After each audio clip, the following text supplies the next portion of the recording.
Mahmoud Dicko, bonjour. Bonjour. Comment ramener la paix au Nord Mali?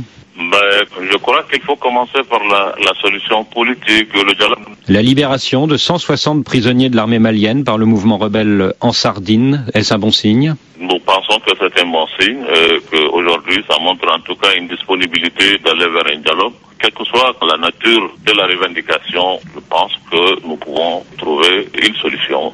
Quel rôle avez-vous joué dans la libération de ces 160 prisonniers? En réalité, nous avons essayé de garder le contact par le biais de notre bureau régional qui se trouve à Kidal, puisqu'on a un bureau du Haut Conseil islamique régional qui se trouve là-bas. Et ce contact-là nous a permis d'avoir leur disponibilité pour libérer ces prisonniers. Donc ils ont joué un très grand rôle pour nous faciliter le contact avec M. Iyad.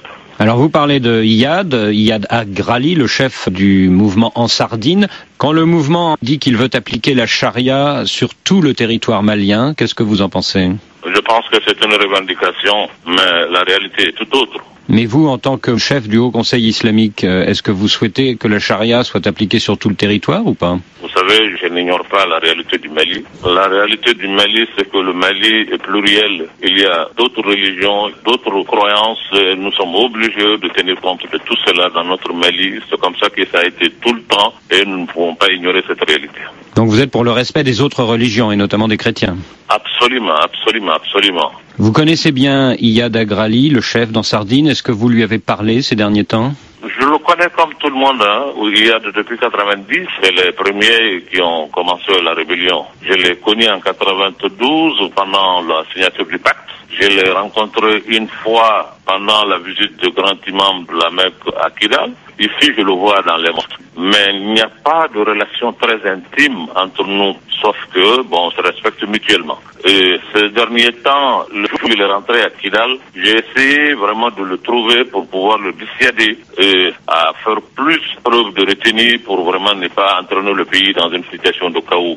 Ça n'a pas été facile, je n'ai pas pu vraiment le dissuader, mais nous avons parlé. On ne peut pas appliquer la charia sur du néant. Il faut d'abord que le Mali soit préservé et je le lui ai dit. Par téléphone? Quelqu'un me l'a passé. Ça n'a pas dépassé une minute de dialogue. Et qu'est-ce qu'il vous a répondu? Il me dit qu'on verra tout cela après. Est-ce que vous ne craignez pas qu'il s'emballe et qu'il soit grisé par ses succès militaires? Je ne pense pas. Il faut très rapidement le faire voir la réalité en face. Aujourd'hui, lui ne gagne pas, l'islam ne gagne pas, le pays ne gagne pas dans une aventure sans issue. Depuis que les rebelles, et notamment Ansardine, tiennent le Nord Mali, les chefs d'AQMI, Al-Qaïda au Maghreb islamique, se montrent à Tombouctou. Qu'est-ce que vous en pensez? Ce n'est pas aujourd'hui qu'ils sont établis là-bas. De tout le temps, ils sont là-bas. Mais avec la complicité de qui? Maintenant, s'ils se montrent, ça, c'est encore une raison de plus pour qu'on prenne cette situation-là très au sérieux. Et ça ne vous préoccupe pas, cette alliance entre Ansardine et AQMI? Mais ça me préoccupe, c'est pour cela que nous avons offert nos services au président Atiti à l'époque, pour lui dire qu'il faut tout faire pour que nous puissions très rapidement parler avec Iyad et le dissuader à ne pas rentrer dans cette aventure. Mais malheureusement, on n'a pas été compris et aujourd'hui, tout le monde est devant le fait accompli. Dans le nord du Mali, la situation est catastrophique pour les gens, mais apparemment les rebelles d'Ansardine refusent toute aide humanitaire qui viendrait de France ou des États-Unis. Qu'est-ce que vous en pensez? Je crois que c'est absurde. Tout ce qu'ils ont comme armement et véhicules vient d'ailleurs. C'est pas eux qui fabriquent ça. Je pense que ce n'est pas raisonnable pour des gens qui se disent censés de refuser l'aide humanitaire ou de s'en prendre à des églises ou d'autres cultes. Je les appelle encore à plus de retenue, à faire plus de discernement, vraiment pour qu'on sorte de cette situation. Mahmoud Dicko, merci. Mahmoud Dicko, le président du Haut Conseil islamique.